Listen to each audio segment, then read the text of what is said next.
تقسیم کے بعد سوڈان کی 853 کلومیٹر طویل ساحلی پٹی بحیرہ احمر سے ملتی ہے۔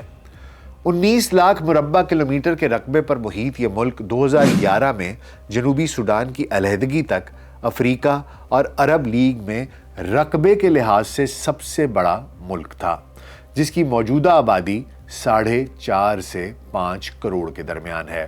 اس کا دارالحکومت خرطوم ہے، جس کے بعد مشہور اور زیادہ آبادی والا شہر درمان ہے، جو خرطوم کے میٹروپولیٹن کا حصہ ہے۔ شمال میں مصر کی جانب بڑھنے سے پہلے دریائے نیل کے 2 حصے یعنی کہ نیلا نیل اور سفید نیل خرطوم کے قریب مل کر تاریخ کا عظیم دریائے نیل بناتے ہیں، جو سوڈان میں 800 کلومیٹر کے قریب سفر کر کے مصر سے گزرتے ہوئے بحیرہ روم میں گرتا ہے۔ سوڈان میں نیلے اور سفید نیل کے ساتھ ساتھ مشترکہ دریائے نیل پر بھی ڈیم اور جھیلیں موجود ہیں، جس کے باعث اس کی آزادی کے وقت یہ اعتقاد عام تھا کہ اکیلا سوڈان بحیرہ احمر کے دوسرے کنارے پر موجود تمام عرب دنیا کی غذائی ضروریات پوری کر سکتا ہے۔ یہاں زیر زمین پانی کے ذخائر بھی بے شمار ہیں، لیکن وسیع اراضی ابھی تک بنجر اور ویران پڑی ہے اور ملک کبھی بھی اپنے پوٹینشل کے مطابق زراعت کی پیداوار نہیں کر سکا۔ اس کے علاوہ یہاں بھرپور معدنی وسائل دستیاب ہیں، جن میں ایسبسٹاس، کرومائٹ، کوبالٹ، تانبا، سونا، granite, gypsum, iron, kaolin, lead, manganese, mica, قدرتی گیس، نکل، پیٹرولیم، چاندی، ٹن، یورینیم اور زنک شامل ہیں۔ سوڈان میں معدنی تیل کے ذخائر بھی وافر مقدار میں موجود ہیں، جن پر چینی سرمایہ کاری کی بدولت سوڈان 1999 میں تیل برآمد کرنے کے قابل ہو گیا تھا، مگر یہیں سے ایک المیہ کا آغاز بھی ہوا، کیونکہ تیل کے بیشتر ذخائر جنوبی سوڈان میں تھے۔ تیل کی برآمد شروع ہوتے ہی علیحدگی پسند قوتیں بھی زور پکڑنے لگیں۔ جنوبی سوڈان دافر میں علیحدگی کی تحریک کے آغاز اور انجام کی جانب بڑھنے سے پہلے میں آپ کو سوڈان کی آزادی اور وہاں فوج کی حکومتوں میں کردار کے بارے میں بھی آگاہ کرنا ضروری سمجھتا ہوں۔ سوڈان پاکستان کے 9 سال بعد یعنی سن 1956 میں آزاد ہوا۔ آزادی سے پہلے کی تاریخ کا جائزہ لیں تو 19ویں صدی کے وسط سے بالائی نیل پر واقع اس ملک میں عثمانی سلطنت کے ماتحت حکومت کے تاجروں اور یورپی سوداگروں میں معدنی وسائل پر قبضے کے لیے چپکلشیں شروع ہو چکی تھیں۔ سن 1863 میں خیدو اسماعیل یہاں مصر کے عاشرباد سے حکمران تھا۔ پہلا برطانوی گورنر جنرل یہاں 1877 میں تعینات ہوا، جس کے 2 برس بعد محمد احمد مہدی 1879 میں خیدو اسماعیل کا تختہ الٹ کر حکمران بنا، جس نے برطانوی گورنر جنرل گارڈن کو بھی چلتا کیا۔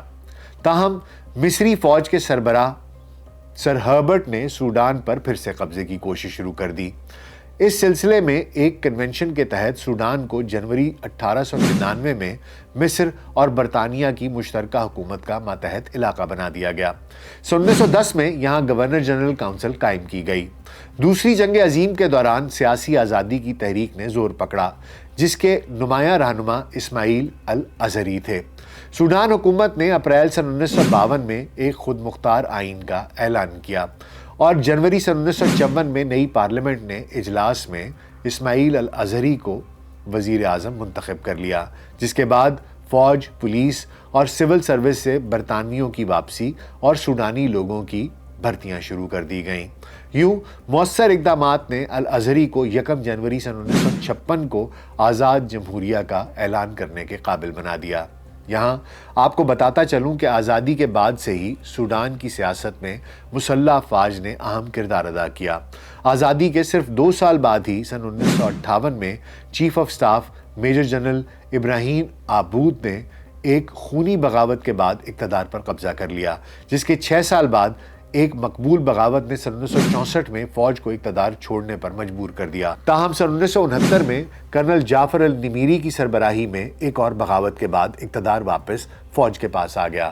جعفر النمیری کو خود کئی بغاوتوں کا سامنا رہا۔ سن 1985 میں لیفٹیننٹ جنرل عبد الرحمن سوار الدہاب کی سربراہی میں فوجی سربراہان کے ایک گروہ نے النمیری کو اقتدار سے نکال باہر کیا۔ 1 سال بعد الدہاب نے تمام اختیارات منتخب حکومت کے وزیر اعظم الصادق المہدی کے حوالے کر دیے۔ تاہم صرف 3 سال بعد جون سن 1989 میں بریگیڈیئر عمر البشیر کی سربراہی میں اسلامی فوجی سربراہان نے المہدی کی غیر مستحکم اقتدار کا خاتمہ کر دیا۔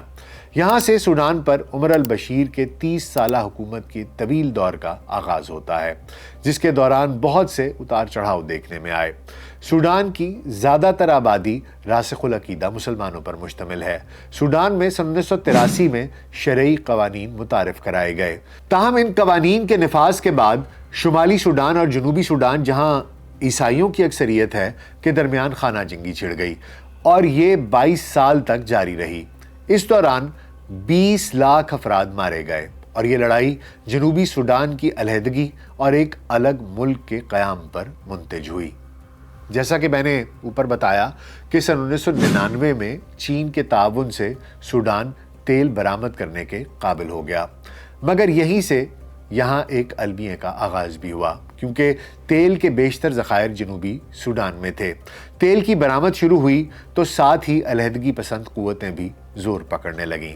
یہیں سے عمر البشیر کے دور حکومت میں جنرل برہان اور جنرل حمیدتی کے تعلقات کی کہانی کا بھی آغاز ہوتا ہے۔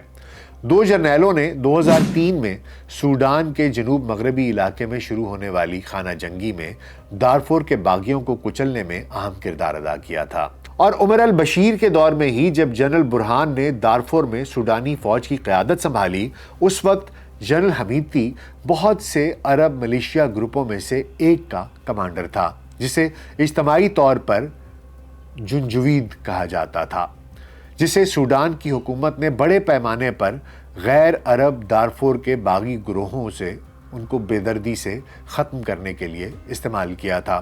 2011 میں سوڈان کے نائب وزیر دفاع رہنے والے ماجاک داغوت کی برطانوی نشریاتی ادارے سے گفتگو کے مطابق دارفور میں دونوں نے مل کر حکومت کے لیے اچھی کامیابیاں سمیٹیں، مگر ایسا نہیں لگتا تھا کہ یہ دونوں کبھی بھی سوڈان میں اہم عہدوں پر پہنچ سکیں گے۔ حمیدتی محض ایک ملیشیا رہنما تھے جو بغاوت کو کچلنے کا کردار ادا کر کے فوج کی مدد کرتے تھے۔ ان کی نسبت جنرل برہان ایک کیریئر فوجی افسر تھے۔ یہاں یہ یاد رکھیں کہ دارفور کو 21ویں صدی کی پہلی نسل کشی قرار دیا گیا، جس کے دوران دارفور میں حکومت کی حکمت عملی، جسے ایک بار سوڈان کے امور کے ماہر ایلیکس ڈیوال نے ارزاں نرخوں پر انسداد بغاوت کے طور پر بیان کیا تھا، یعنی باغیوں سے لڑنے کے لیے باقاعدہ فوج کے ساتھ ساتھ کم اجرت پر لڑنے والی نسلی ملیشیا اور فضائی طاقت کا استعمال کرنا، اور اس پالیسی کے مطابق عام شہری ہلاکتوں کی کوئی پرواہ نہیں کی گئی تھی۔ جنرل حمیدتی بالآخر ان سوڈانی نیم فوجی دستوں RSF نامی ملیشیوں کا کمانڈر بن گیا۔ جب حمیدتی نے یمن میں سعودی عرب کے زیر قیادت اتحاد کے لیے لڑنے کے لیے فوجیوں کی فراہمی شروع کی تو اس کی طاقت اور اثر و رسوخ میں بہت زیادہ اضافہ ہو گیا، اور دولت میں بھی۔ سوڈان کے اس وقت کے فوجی حکمران عمر البشیر باقاعدہ مسلح افواج کے اقتدار پر قبضہ کرنے کے خطرے سے نمٹنا چاہتے تھے، اور اس خطرے سے نمٹنے کے لیے جنرل حمیدتی اور RSF پر کافی انحصار کرتے تھے۔ ان کا خیال یہ تھا کہ فوج کے جواب میں ایک اور مسلح طاقت کی موجودہ ہونے سے دونوں میں کسی کے لیے بھی ان کو معزول کرنا مشکل ہو جائے گا، کیونکہ سوڈان میں ایک ایسی تاریخ رہی ہے کہ ایک فوجی جو کہ نیچے سے اٹھتا تھا وہ اوپر بیٹھے فوجی کا ہی تختہ الٹ دیتا تھا۔ اس لیے انہوں نے فوج کے پیرلل ایک RSF کریٹ کر دی، جس کا کہ سربراہ حمیدتی تھا۔ برہان اور حمیدتی دونوں میں بیلنس رہے گا اور عمر البشیر حکومت کرتے رہیں گے۔ تاہم انسان بہت سے خواب دیکھتا ہے، لیکن ہوتا وہی ہے جو قسمت میں ہوتا ہے اور جو رب العزت نے لکھا ہوتا ہے۔ ہوا کچھ یوں کہ عمر البشیر غلط ثابت ہوئے، اور مہینوں کے عوامی احتجاج کے بعد اپریل 2019 میں جنرل عمر البشیر کا تختہ الٹنے کے لیے یہ دونوں مسلح قوتیں یعنی سوڈان کی افواج اور نیم فوجی دستے جنہیں بنایا یہ گیا تھا کہ ایک دوسرے کو نیوٹرلائز کریں، یہ دونوں متحد ہو گئے عمر البشیر کے خلاف، اور اسی سال کے آخر میں انہوں نے مظاہروں کے ساتھ سویلین کے قیادت میں حکومت بنانے کے لیے ایک معاہدے پر دستخط کیے، جس کی نگرانی خود مختار کونسل نے کی، جو کہ ایک مشترکہ سویلین ملٹری باڈی تھی۔ اس کو تشکیل دیا گیا جس میں سویلینز بھی تھے اور ملٹری کے لوگ بھی تھے، اور اس کے سربراہ جنرل برہان تھے اور حمیدی اس کے نائب تھے۔ سویلین اور ملٹری اشتراک 2 سال تک چلتا رہا۔ یہ انتظام اکتوبر 2021 تک چلا جب فوج نے اقتدار پر ایک بار پھر قبضہ کر لیا، اور اس مرتبہ پھر جنرل برہان دوبارہ ریاست کے سربراہ اور حمیدی اس کے نائب بن گئے۔ تاہم پھر حالات تب پلٹنا شروع ہوئے جب جنرل برہان نے اسلام پسندوں اور سابق حکومت کے ارکان کو ان کے پرانے عہدوں پر بحال کرنا شروع کر دیا، جس سے جنرل حمیدی کو شک ہونے لگا، کیونکہ اس نے محسوس کیا کہ عمر البشیر کے ساتھیوں نے کبھی بھی اس پر مکمل اعتماد نہیں کیا تھا۔ یہاں آپ کو یہ بھی بتاتا چلوں کہ سوڈانی سیاست پر ہمیشہ سے ایک اشرافیہ کا غلبہ رہا ہے، جو بڑی حد تک خرطوم اور دریائے نیل کے آس پاس کے نسلی گروہوں سے تعلق رکھتے ہیں۔ حمیدی کا تعلق دارفور سے ہے، اور سوڈانی اشرافیہ اکثر اس کے سپاہیوں کے بارے میں طنزیہ الفاظ میں بات کرتے ہیں۔ ان کو یہ کہتے سنا جاتا ہے کہ یہ لوگ دیہاتی اجڑ ہیں اور حکمرانی کے قابل نہیں ہیں۔ برہان کے ایسے اقدامات کے بعد حمیدی نے خود کو ایک قومی لیڈر کے طور پر قداور شخصیت بنانے کی کوششیں تیز کر دیں، خاص کر اپنے آپ کو پسماندہ طبقوں کا لیڈر بنانے کے لیے کام کیا۔ دارفور اور جنوبی کردفان میں باغی گروہوں کے ساتھ اتحاد قائم کرنے کی کوشش کی، وہی جنہیں ان کو تباہ کرنے کا کام سونپا گیا تھا۔ ماضی میں ان کی ملیشیاؤں نے شہریوں کے احتجاج کو انتہائی سختی اور بے دردی سے کچلا تھا، مگر پھر انہوں نے جمہوریت کی ضرورت اور افادیت کے بارے میں بھی باقاعدگی سے حمایت کرنی شروع کر دی۔ فوج اور RSF کے درمیان کشیدگی میں اس وقت اضافہ ہوا جب سویلین حکومت کی تشکیل کے آخری تاریخ قریب پہنچی، جس کی توجہ اس نازک مسئلے پر مرکوز تھی کہ RSF کو باقاعدہ سوڈان کی مسلح افواج میں دوبارہ کیسے ضم کر دیا جائے۔ پھر RSF کی SAF کے خلاف لڑائی شروع ہو گئی، کیونکہ حمیدی کو دکھائی دے رہا تھا کہ میرے انڈر کمانڈ RSF اب SAF میں ضم ہو جائے گی، اور اسی RSF کی کمان کو برقرار رکھنے کے لیے حمیدی کی جنرل برہان کے خلاف جنگ سوڈانی ریاست کے کنٹرول کے لیے رسا کشی کا ایک آغاز ثابت ہوئی۔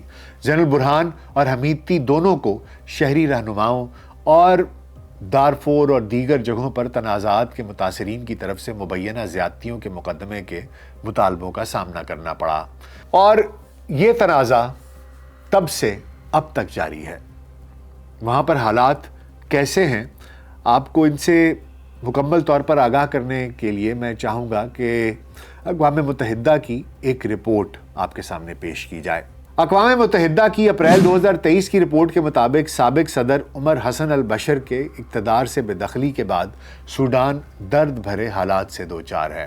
اکتوبر 2021 کو فوجی بغاوت کے بعد سے ملک سویلین قیادت کے بغیر چل رہا ہے۔ فرقہ وارانہ تنازعات، مسلح تشدد کے واقعات اس کی عام شہری بھاری قیمت چکا رہے ہیں۔